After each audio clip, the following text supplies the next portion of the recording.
Tonight, from the studios of Channel 7 Melbourne, the 1987 AMP Beyond 2000 Science Awards.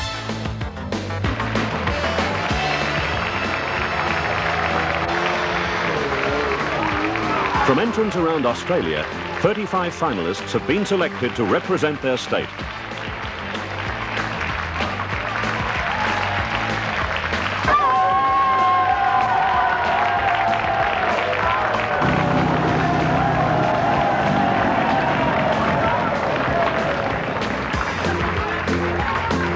Contestants will compete for cash prizes and for the national winner, a trip for two to the United States, visiting the Smithsonian Institution, NASA and Disney's Epcot Centre.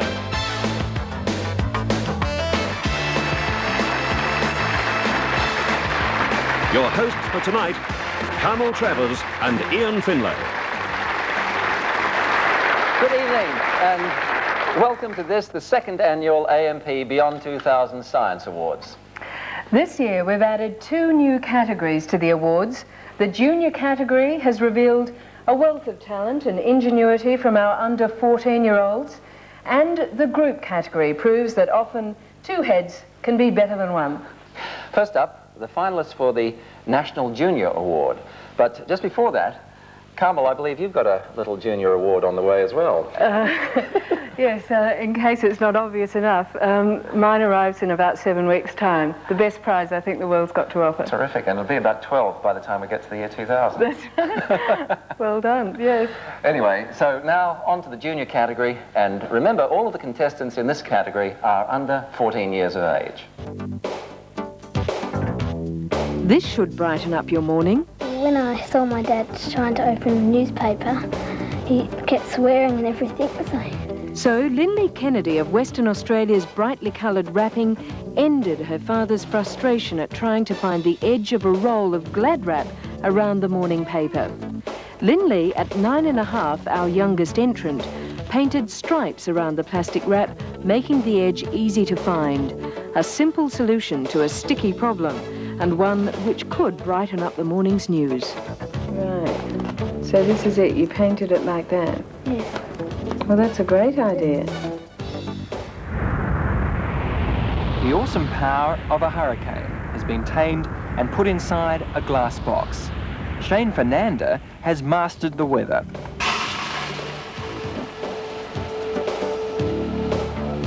A fan sucks in air through 4 slots at the corners, creating a low-pressure cell inside.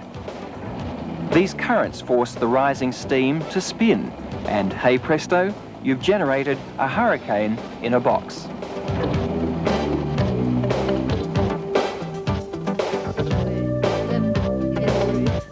These levels here are... Reckless drivers worried Christian Catchpole of Queensland, so he developed this electronic warning system.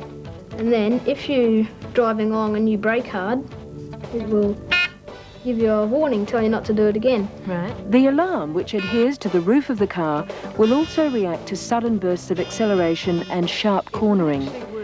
Christian says future models could be used to help teach people to drive. If fitted with a microprocessor, a voice synthesizer could give verbal warnings and at the same time keep a tally on the number of reckless driving incidents. Okay, let's have a good look at that. You put this reflector into the beam of the photocell. Like that, and it should start opening. Yes. Let's see. Yeah. From 13-year-old Paul Jordan, a light-operated, hands-free garbage bin opener for incapacitated people. To announce the national winner of the Junior Award, Professor Adrienne Clark, the Director of the Plant Cell Biology Research Centre at the University of Melbourne and Chairperson of the National Judging Panel for this year's awards. Thank you, Carmel. I think the committee this year found the judging to be a really exhilarating and exciting experience. We thought it was wonderful that at a time when Australia needs all the talented and innovative and creative people that it can find, that we have such a wonderful pool of young talent. And I think we ought to also recognise that that young talent is being nurtured by their families, by their mums and dads, and also, of course, by their teachers.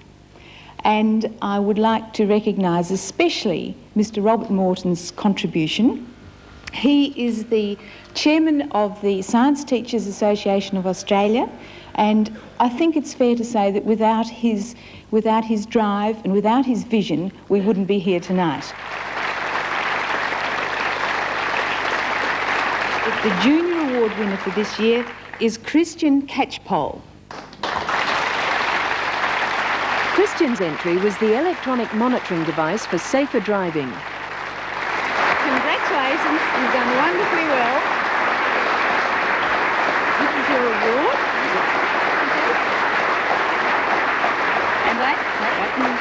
And here is your cheque for $1,000, and I'm sure you can make some good use of that money.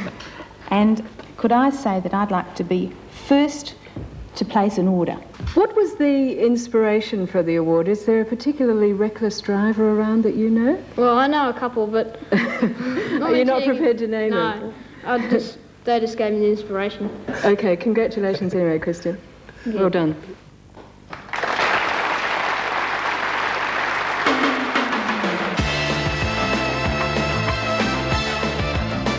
Still to come, entrance in the group and principal categories. You'll see the body game, an intelligent clothes line, and the microchip mutt.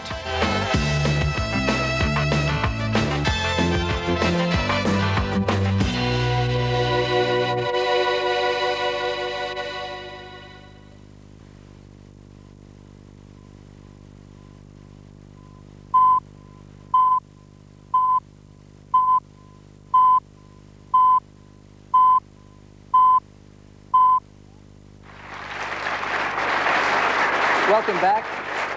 And now to present the finalists for the group category, here's Simon Reeve. Thanks very much, Ian. The Group Award is a good training ground for the multidisciplinary needs of today's innovations. Contestants in this group combine their respective talents to produce some extraordinary results. State winners receive the Beyond 2000 book, game, as well as $250, and the national winners $1,000 cash. The group category was open to groups of not more than 3 young people, each under 19 years of age. Well, this is the most amazing looking device. First of all, does it move? Yes, it does. It tracks the sun, or in this case, it tracks the strongest source of light in its area. No, it's not a telescope. This extraordinary looking contraption is in fact a solar-powered incinerator. It tracks the sun using 4 light-dependent resistors. They measure the light striking the main dish and pass this information onto 2 microprocessors which control the motors that drive the system. The tracking system is surprisingly sensitive and reacts quickly to changes in light conditions. In a working model, this energy is then used to burn domestic waste safely and cheaply. The problems that elderly and infirm people often face in getting into and out of a chair prompted Denny Propert, Brett Miller and Brett Perry to design this elevating and descending chair. Operated by a small compressor and a hydraulic jack, the chair works at the press of a button, tilting just that little bit forward to give the initial momentum necessary for the person to stand up. And there you are.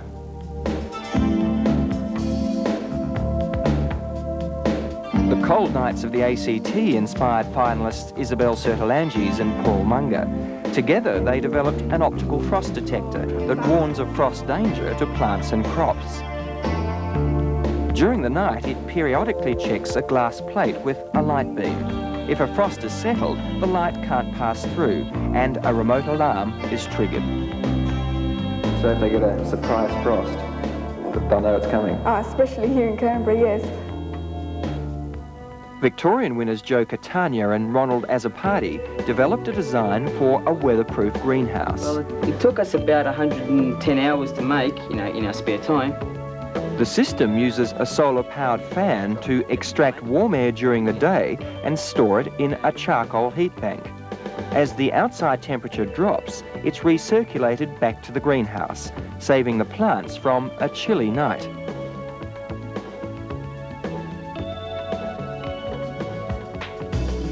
From Perth, a water reticulation system which automatically measures and delivers the amount of water and fertiliser required by the soil. Probes linked to a computer measure the water's pH balance, with an individually tailored computer program then controlling the exact amount of fertiliser required for specific crops and soil conditions. Other probes embedded in the soil monitor the moisture level, with the computer program again ensuring an efficient water level is maintained at all times. We found that many gardens had been over-fertilised by putting on too much fertiliser and killing out the plants. So before adding fertiliser, it will always check to see that it needs some. And the winners in the group award are from Western Australia, Boaz Kogan and Jonathan Leeb. Boaz and Jonathan's entry was the auto-reticulation system to manage water and fertiliser. First of all, Jonathan, and to you, Boaz. And to go along with that, some pretty handy sort of money. Jonathan, a cheque for $500 for you, and Boaz, likewise. Well done, guys. Now tell us, what was your inspiration for the design? Well, we saw that many people around our area were either putting too much or too little fertiliser or the wrong amounts of water, and they were eventually killing off their plants. We thought that a system that would do this automatically with the right levels would help them tremendously. Well, the best of luck to you both. Thank you very much. Coming up, see your state finalists in the Principal Award category, including how to observe particles moving at 10,000 kilometres an hour. It is deflected by the electric field caused by the difference in the voltage between the plates. Human-powered hydrofoils, earthquake warning by laser, This instrument can measure down to parts per million. and good news for our booming aquaculture industry.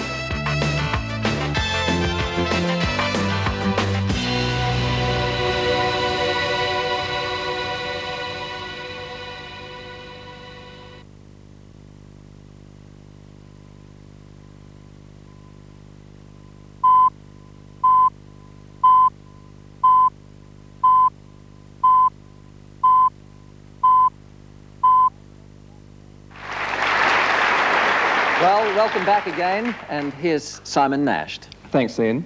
In the principal category, finalists from each state are selected by a panel of distinguished judges made up of representatives of the Australian Science Teachers Association, the Australian Television Network and AMP under an independent chairperson. All contestants must be Australian citizens, resident in Australia and under the age of 19.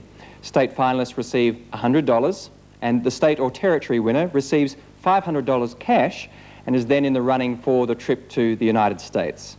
Our first finalists are from Western Australia. The race to bring in the washing when it rains has been ended by Kim Walsh with this intelligent clothesline. A sensor pad detects rain, simulated here by a moist finger, and activates a motor which draws a cover over the clothesline. When the sun comes out, the cover is automatically retracted. What would happen, though, if a bird were to actually land on here? Would that cause a problem? The sensor would have to be protected from birds and other obstructions so that only the water could operate the water sensor. Peter Fouché couldn't stand keys lying all around the house. It's only when the switches touch the flat surface. His forget-me-not keyring sounds an alarm when the keys are placed on a flat surface. The idea was to encourage his family to hang their keys in the correct place in the kitchen, and it won't sound if the keyring is sitting in a handbag. In Lawrence Walker's pool regulator, water level is controlled automatically. When the water falls below a certain level, a float with a magnet attached completes a circuit which opens a tap. When the pool is full, the ball rises and closes the tap. Yeah, well, when the pool's got not enough water in it, it doesn't go high enough to cover the filter and the pump runs dry, right? Just sucking in air and not water, which damages the pump. As water evaporates, the float switch activates the water supply, thus ensuring a constant water level in your pool.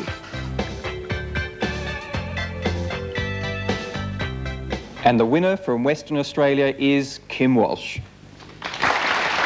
Kim designed and built the intelligent clothesline. Congratulations. Kim, a very good idea. Who gets all the thanks for that? You do all the work? Well, I'd like to thank my science teacher, Mrs. Aitken, for all her help. But you should take some of the credit. Well done, thanks. And now down to Tasmania for their finalists. The cut and thrust of fencing calls for sharp eyes and ears when scoring a match.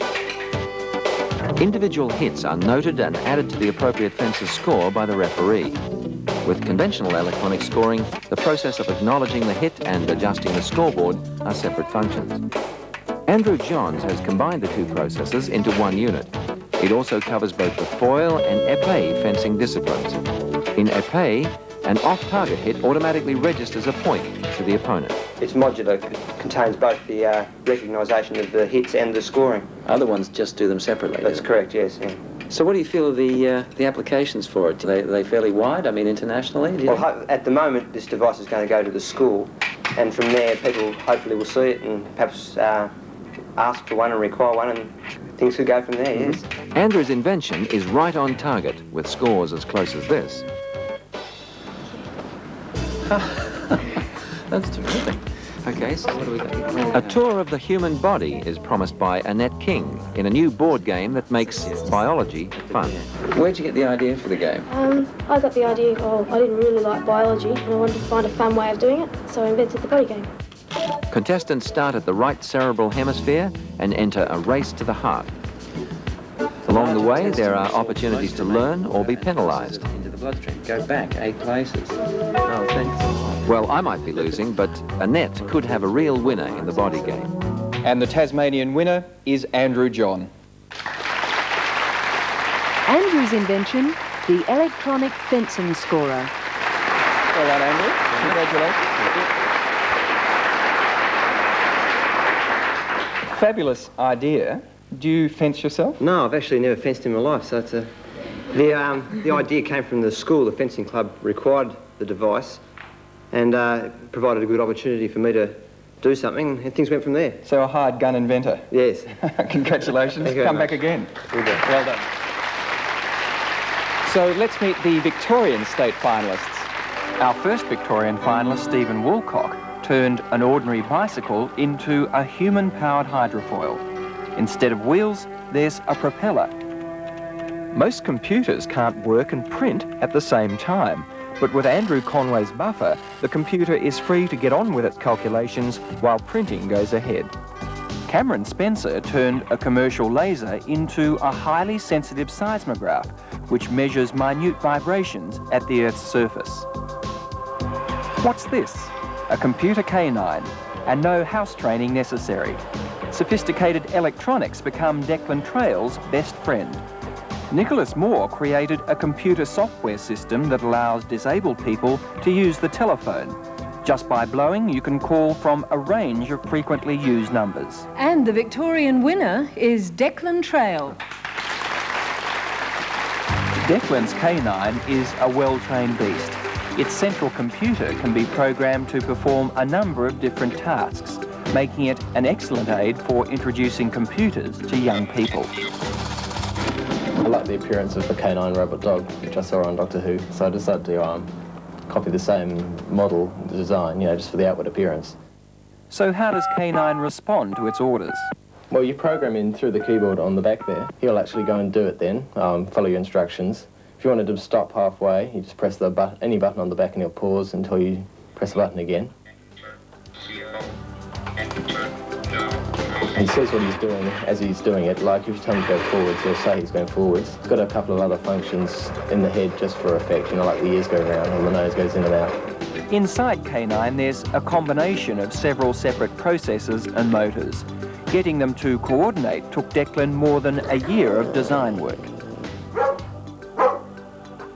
One question I meant to ask you. Got a real dog at home? Oh, no. Just as well. Okay. Congratulations. Come back again. Thank you. Stay tuned for the finalists from Queensland and New South Wales.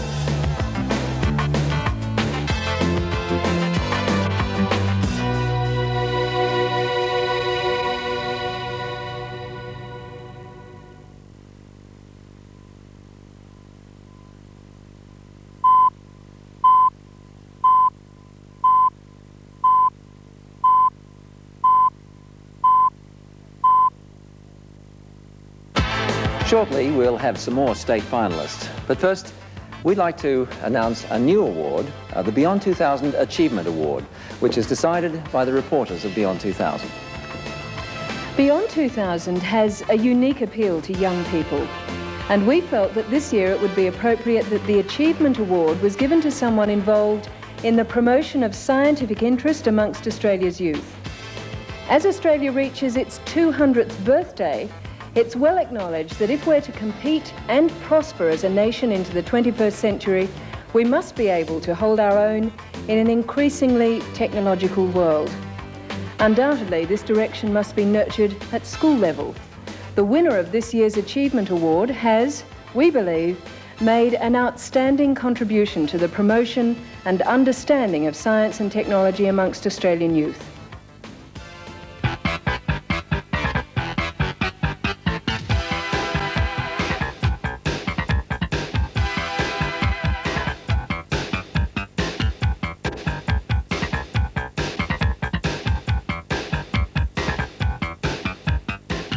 Teach a 9-year-old about the complexities of light waves, or demonstrate the principle of a battery.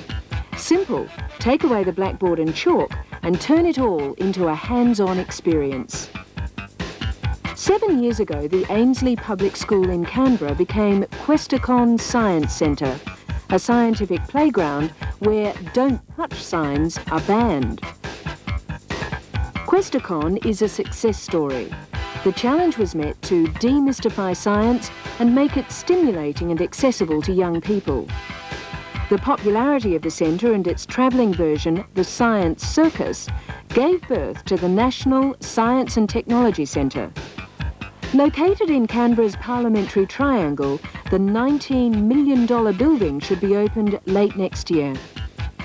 But all the fun of science won't be confined to a single building. The centre will continue to send the travelling science circus to all parts of Australia. During its 2.5-year life, the circus has already taken its exhibits and demonstrations to some 17 venues, including Hobart, where some 10,500 people took part. The philosophy is to use young explainers and everyday objects to make scientific concepts accessible.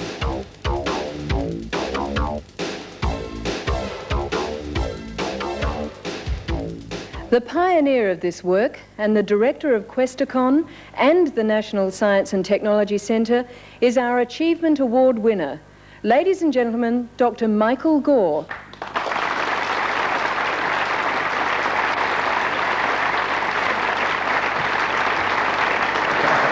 Congratulations, Dr. Gore. Very well done. That's excellent. Ladies and gentlemen, I'm honoured and I'm delighted to accept this award, and I do so on behalf of a large team of people in Canberra, indeed a team of people all over Australia who've worked very hard over the last 7 years to make the Questacon a great success. When Questacon and the new National Science and Technology Centre merged together next year in 1988, the name Questacon and its exciting interactive philosophy will not disappear. The Questacon and the new Science Centre will always be synonymous, especially as the new centre's travelling science circus will continue to carry the name Questacon all over Australia, well into the next decade, and hopefully on beyond the year 2000. Great. Ladies and gentlemen, Chairman and the Board of AMP, Channel 7, and the Beyond 2000 team, thank you very much indeed.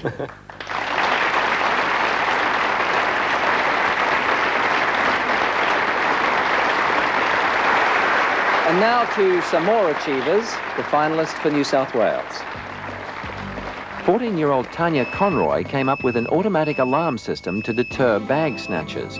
The alarm sounds the moment the pin is pulled from the bag. Well, this might look fairly simple, but it's a device for vaccinating chickens. Fortunately, the needle in 15-year-old Clayton Spencer's device only goes through the thin web of the chicken's wing. This little device was developed by 15-year-old Eileen Etherington for stopping window displays so that you've got time to read them.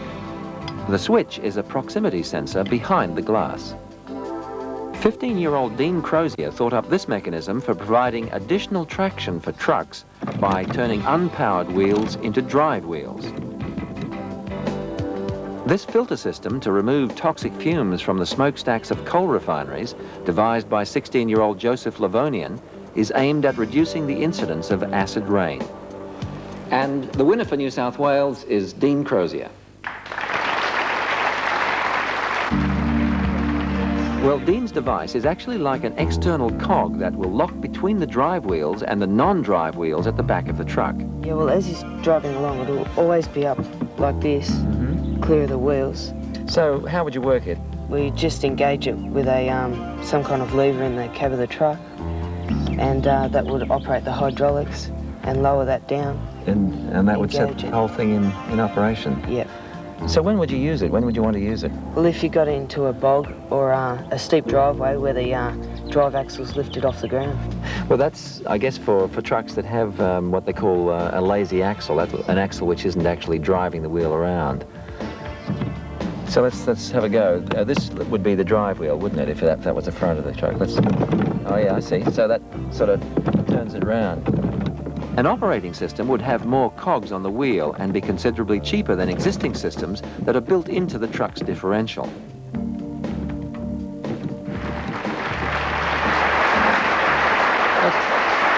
That's really great, Dean. Congratulations. Thanks a lot. There we are.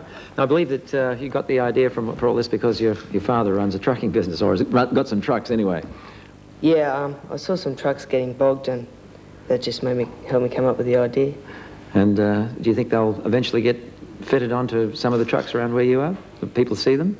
Yeah, well, we're looking at fitting them onto 18 trucks at the moment. Oh, great. Oh, well, good luck with it. Congratulations. You might end up being a millionaire. Thanks.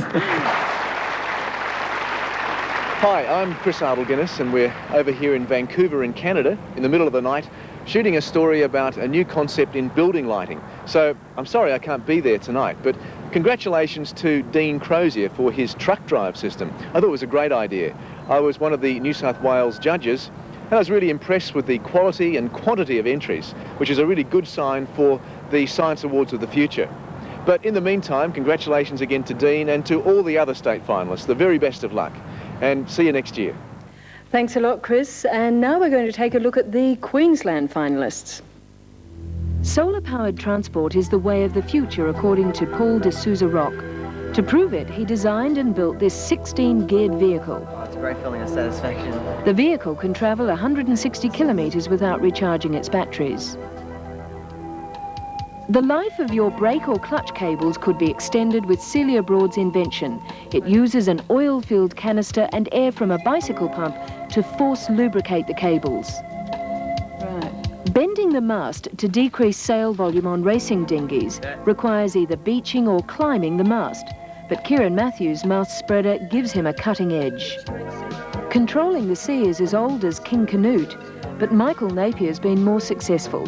He's harnessed wave power with a series of underwater sails.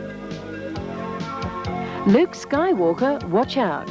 This portable version of a railgun fires a small metallic ball up to 15 metres. The inventor, Geoffrey Thurneson. And the winner from Queensland is Kieran Matthew.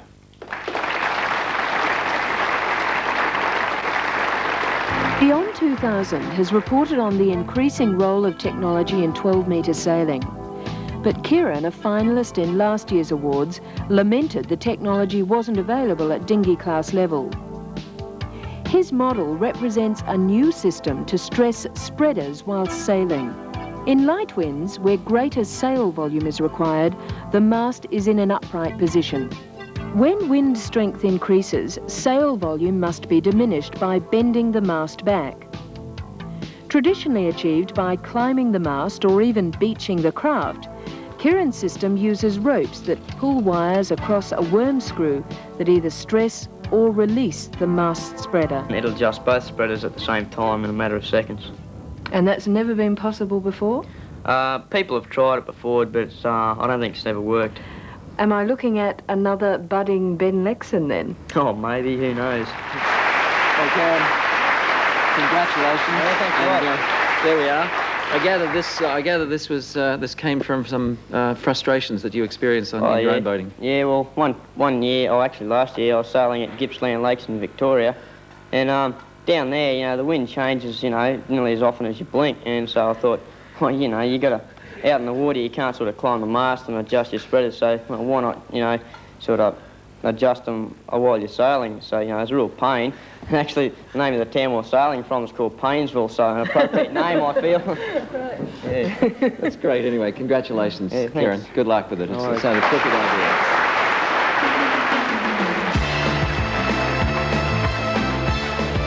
Next, finalists from the Northern Territory and South Australia, including their concepts for energy, agriculture and personnel transport beyond 2000.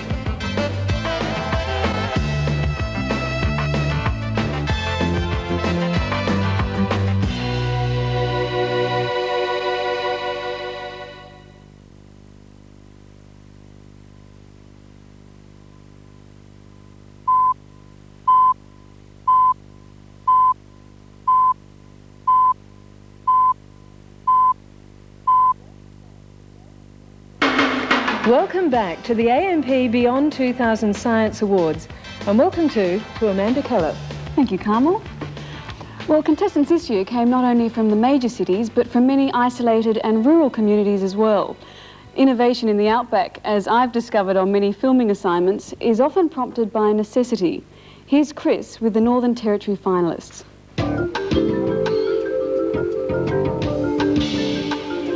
Scott Winter has built a functional model of a solar energy generator. The device employs the sun to expand a black rod and convert this expansion into a rotational, twisting motion. I can set it to a set of gears that could turn a turbine and therefore push water for irrigation. Friction is reduced by using a ball bearing race and momentum maintained with a plaster flywheel. If it was much bigger, more work could be done and therefore you can get more out of it. Dmitry Andropov has built a polarimeter, a highly accurate device for measuring dissolved gases or solids in a solution. Here it's measuring the amount of oxygen produced when algae is stimulated by an artificial light source. It sets up a potential difference, a voltage if you like, between this standard reference electrode and a dripping mercury electrode, which is contained at the back here. The device has uses immediately in aquaculture. Prawn farmers need to know oxygen levels in parts per million, a cinch for the portable polarimeter. You can virtually throw this in the back of a utility and take it down to the area in which to survey. Say it's looking for arsenic levels in a creek or copper levels in a creek. You can actually do it on site, and that's something which I'm not aware of any other instrument can do. The polarimeter, a cheaper, smaller and more portable chemistry detective. Chris Palmer has utilised a pendulum to move 2 bar magnets through a coil to generate an electric current. The current's measured when the needle of a compass is deflected by a second coil's magnetic field. Like in the future, you could maybe have a very close to perpetual motion that could generate electricity. Right. Chris believes that with a frictionless pivot, low resistance, superconductive coils and the pendulum placed in a vacuum, his model forms the prototype of the power station of the future. And the winner for the Northern Territory is Dmitry Andropov. Dmitry's invention, a portable polarimeter using electrolysis. Congratulations. Thank you. I believe there's already been some nibbles on the commercial front. Yes, the prawn industries in Darwin are very interested in the machine.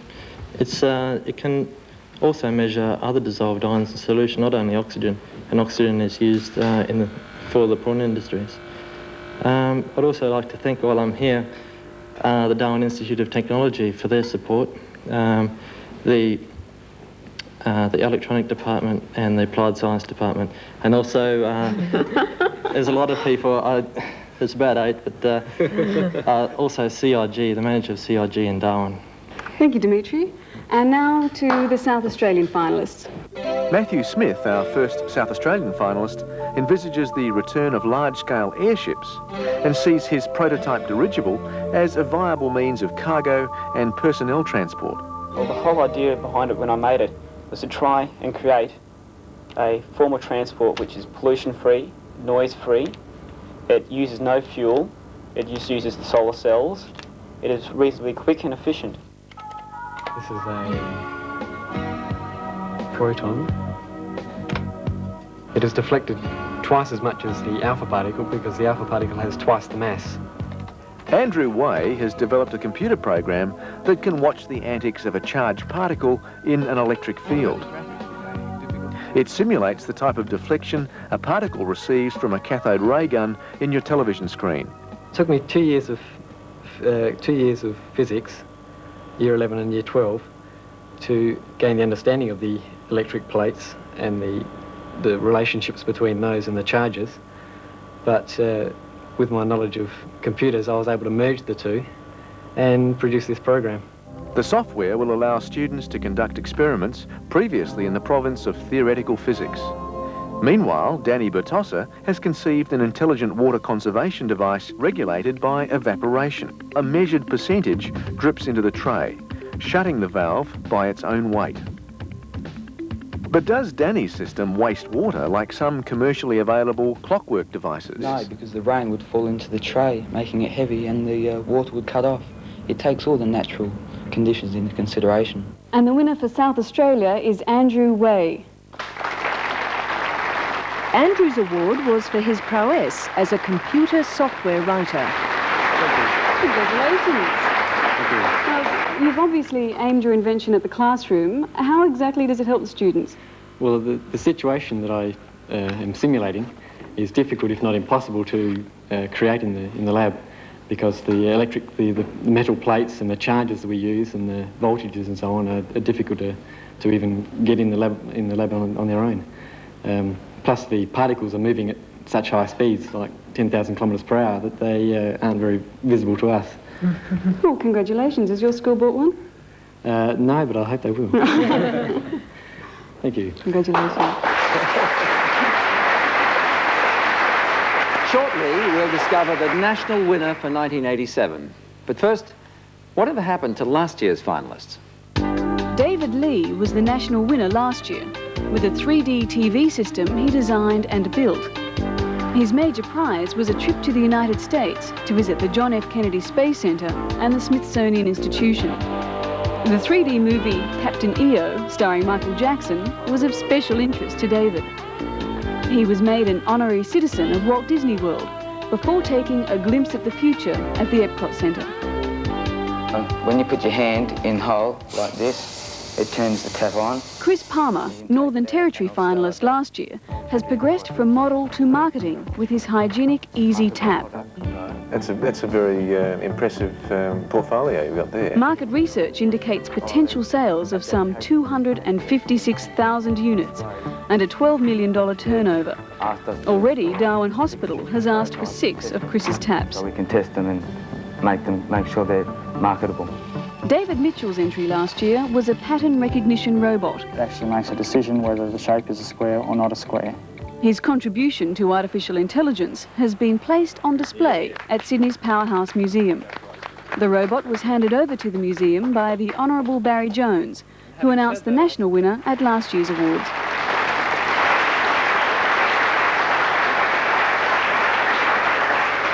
After the break, the announcement of the national winner.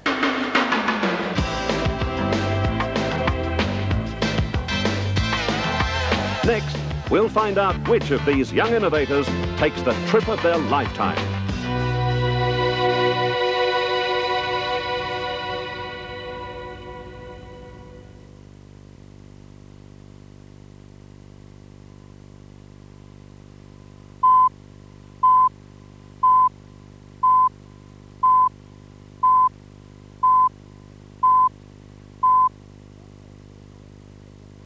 Shortly, the announcement of the national winner for 1987.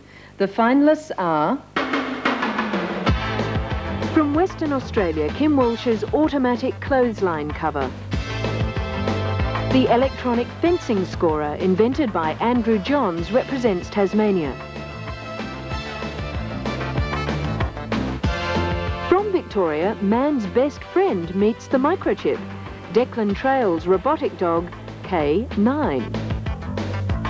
Dean Crozier of New South Wales has a new system to get bogged trucks out of trouble. And from Queensland, Kieran Matthews' mast spreader brings technology to dinghy-class racing. From the Northern Territory, Dmitry Andropov's portable polarimeter, which accurately analyses solutions, a boon to aquaculture. And finally, from South Australia, Andrew Way's software makes expensive physics experiments possible in school laboratories.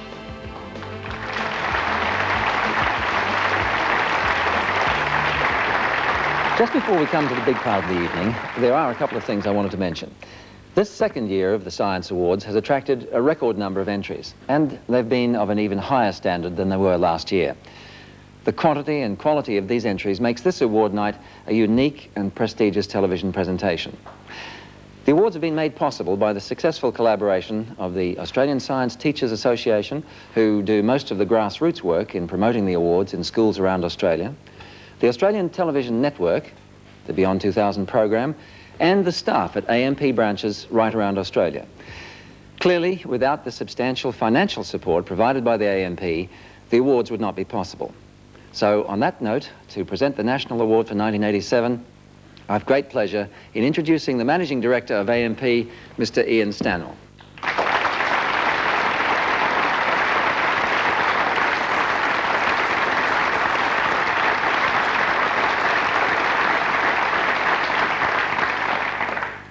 At AMP, we are delighted at the success of our Beyond 2000 Science Awards. As never before, this country needs a spirit of innovation, and this is what the awards are about. In this competition, there are many winners. Tonight, some young person will win an $18,000 prize. But ultimately, the whole Australian community wins from this national pursuit of excellence by so many of our young people. I am pleased to announce that the national winner of our Principal Award for 1987 is Kieran Matthew from Queensland.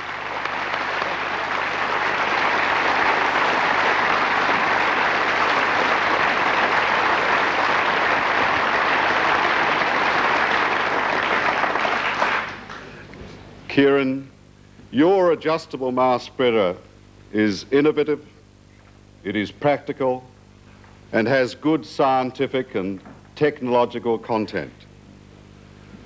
The judges were most impressed by the way you handled the theory side of your entry, particularly the mathematics. You were a state finalist last year. You have demonstrated that you have a very strong and consistent innovative talent. I am pleased to present you with three things. First, your National Winners Certificate. This one here, yes. In the Principal Award. Can you carry all these? Secondly, our cheque for $1,000, which is personal spending money on what I hope will be a memorable trip to the United States. Thank you. And if you can manage the third, the 1987 trophy, which was inspired by our Primitive Man poster. Kieran, congratulations. Yeah, thanks very much.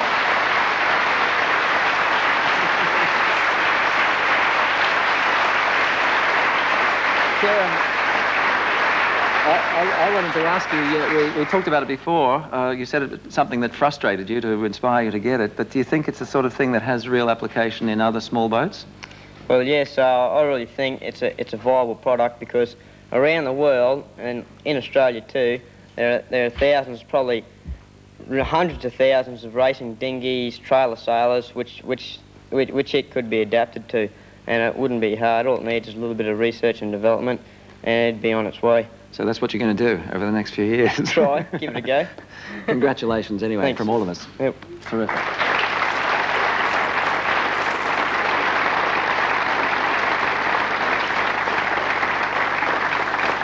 Well, congratulations once again to Kieran Matthew and all those who entered, especially Christian Catchpole, the winner of the Junior Award, and Boaz Kogan and Jonathan Lieb, our group award winners. It's been another great awards night. Thanks very much to our live audience, and from all of us here at Beyond 2000, goodbye until next year.